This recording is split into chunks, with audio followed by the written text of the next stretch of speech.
Elizabeth Warren might seem like the poster child for the left's 2020 dreams, but could what she's doing in the day-to-day actually hurt those chances? Our next guest breaks it down in a brand new op-ed in the Wall Street Journal. Assistant editor for the Wall Street Journal editorial page and Fox News contributor James Freeman joins us right now live. Good morning to you. Good to be here. Thanks. Of course, the President of the United States gave her a nickname during the campaign, and it goes to the fact that for years she claimed she was Native American. She had Native American blood, but the more you look, the less that looks possible. Yeah, we're really still waiting for the evidence. It was the Boston Herald in 2012 that first raised this issue, and now even her friends at the Boston Globe lately have been saying it's a ghost haunting her her campaign for 2020 and her re-election in Massachusetts this fall. All right, well, last week she made an appearance at the National Congress of American Indians, speaking in front of them. This is what she had to say. You won't find my family members on any rolls, and I'm not enrolled in a tribe. I never used my family tree to get a break or get ahead. I never used it to advance my career. She never used it to advance her career, yet she put in her law school application that she was a minority? Well, she was listed by the various law schools where she worked as a minority. She was listed in law school directories that way. She identified herself as a Cherokee. So I think the question there, she said she never used her family tree. The question is whether she used someone else's family tree. And what you're saying she's not Native American? Well, she hasn't provided any evidence of this. And what she tried to say at that event was, we're not in any tribe, but we're Native Americans. And I don't know how far she's going to get with Native Americans making that case, but I think voters are still asking, what's the story here? Did you present yourself falsely for years to get ahead?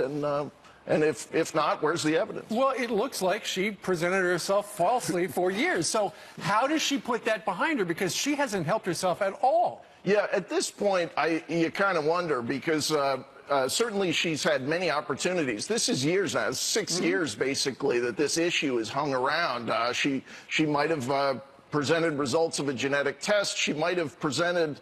Well, start with the name of this ancestor that you're claiming, and that goes to another part of her story that doesn't make a lot of sense. Is she claims that her dad's parents didn't want them to marry because of this Indian ancestor, which no one could name. So how would the parents even know about it? So you're saying it's as easy as her taking a 23andMe test, but maybe she doesn't want to. I think that's the question, because now there could still be some uncertainty when you get those results, but certainly it would go a long way toward answering the question, and it may be that she'd prefer not to. And I think even for her supporters, it's getting frustrating. Why will you not put this to rest? And that's probably why she's struggling a bit. If you look at polling in New Hampshire, a new Granite State poll out last week, believe it or not, the polling surge lately is Joe Biden in New Hampshire.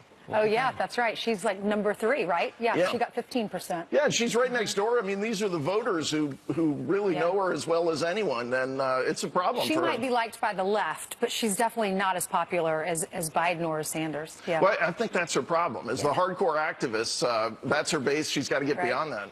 All right. Read all about it at WSJ.com. Mr. Freeman, thank you very much. All right, straight ahead on this Wednesday, House Intel Chair Devin Nunes launching phase 2 of the dossier probe. What can we expect from the committee going forward? Congressman Brad Wenstrup is a member of the committee. He's going to join Brian live in a couple of minutes. Plus, this police officer is in the hospital with a broken neck, and one country superstar just made a big donation to help his recovery. Harsh Shimkus is here with that, and what else is trending this morning? That's next. What we believe in. Yeah, we're all American, and we work real hard. 7 days ago, Karen wasn't thinking about joining her daughter